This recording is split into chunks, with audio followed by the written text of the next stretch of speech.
Hello दोस्तों, कैसे हैं? आशा करते हैं आप सब ठीक होंगे। तो आज की कहानी है माँ गंगा दशहरा की कथा।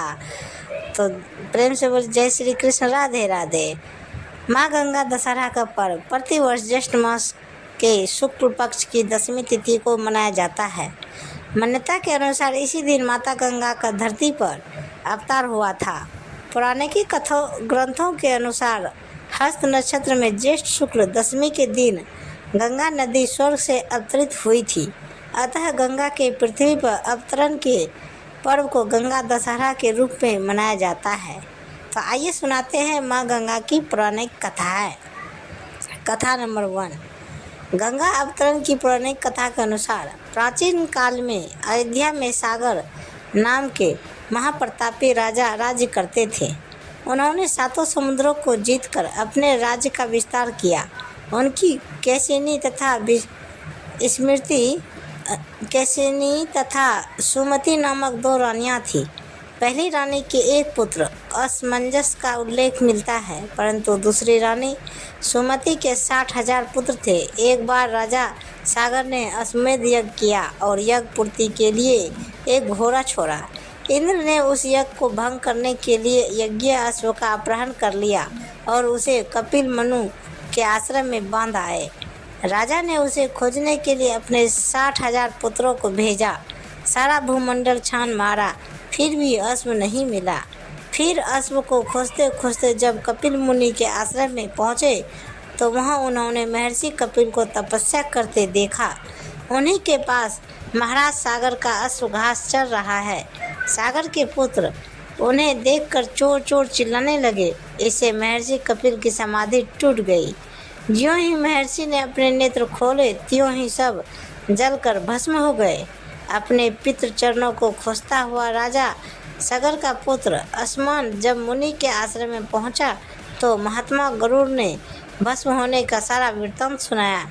गरुड़ जी ने यह भी बताया, यदि इन सब की मुक्ति चाहते हो तो गंगा जी को स्वर्ग से धरती पर लाना पड़ेगा। इस समय अश्व को ले जाकर अपने पितामह के यज्ञ को पूर्ण कराओ, उसके बाद यह कार्य करना। अंशुमन ने घोड़े सहित यज्ञ मंडप पर पहुंचकर सागर से सारा वृत्तांत कह सुनाया। महाराज सागर की मृत्यु के उपरांत अंशुमन और उनके पुत्र दिलीप जीवन में प्रेत तपस्या करके भी गंगा जी को मृत्यु लोक में ला न सके। सागर के वंश में अनेक राजा हुए। सभी ने 60,000 पूर्वजों की भस्मी के पहाड़ को गंगा प्रवाह के द्वारा पवित्र करने का प्रयत्न किया, किंतु वे सफल न हुए। अंत में महाराज दिलीप के पुत्र भागीरथ ने गंगा जी को इस लोक में लाने के लिए गोकर्ण तीर्थ में जाकर कठोर तपस्या की। इस प्रकार तपस्या करते करते कई वर्ष बीत गए। उनके तप से प्रसन्न होकर ब्रह्मा ने वर मांगने को कहा तो भागीरथ ने गंगा की मांग की। भागीरथ के गंगा मांगने पर ब्रह्मा जी ने कहा, राजन, तुम गंगा को पृथ्वी पर तो ले जाना चाहते हो, परंतु गंगा जी को वेग में संभालने की शक्ति केवल भगवान शिव में है। इसलिए उचित यह होगा कि गंगा का भार एवं वेग संभालने के लिए भगवान शिव का अनुग्रह प्राप्त कर लिया जाए। महाराज भागीरथ ने वैसा ही किया। भगवान शिव ने गंगा को अपनी जटाओं में धारण किया। कथा तो कहते हैं कि गंगा देवी के पिता के नाम हिमालय है, जो पार्वती के पिता भी है। जैसे राजा दक्ष की पुत्री माता सती ने हिमालय के यहाँ पार्वती के नाम से जन्म लिया था, उसी तरह माता गंगा ने अपने दूसरे जन्म में ऋषि जहन्नु के यहाँ जन्म लिया था। पौराणिक शास्त्रों के अनुसार ब्रह्मा जी ने विष्णु जी के चरणों को आदर सहित धोया और उस जल को अपने कमंडल में एकत्र कर लिया। गंगा अवतरण हेतु ऋषि ने घोर तपस्या की। उनकी कठोर तपस्या से प्रसन्न होकर ब्रह्मा जी ने गंगा की धारा को अपने कमंडल से छोड़ा।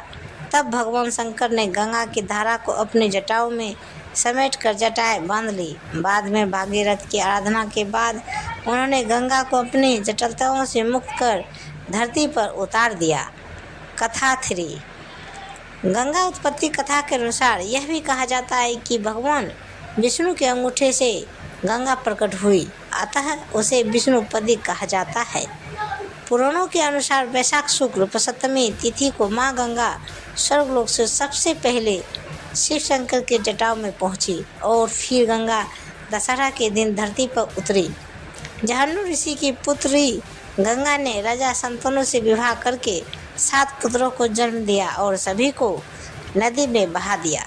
जब 8वां पुत्र हुआ तो राजा संतनु ने पूछ लिया कि तुम ऐसा क्यों कर रही हो। यह सुनकर गंगा ने कहा कि विवाह की शर्त के मुताबिक तुम्हें ऐसा नहीं पूछना था।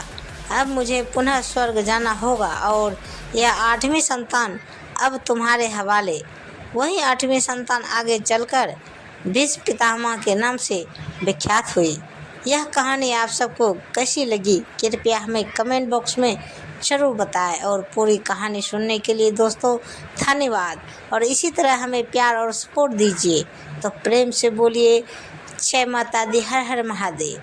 तो दोस्तों ऐसे ही वीडियो देखने के लिए हमारे चैनल को सब्सक्राइब करें और वीडियो को एक लाइक ज़रूर करें। धन्यवाद। तो दोस्तों मिलते हैं अगले वीडियो के साथ, तब तक बाय बाय दोस्तों, जय हिंद।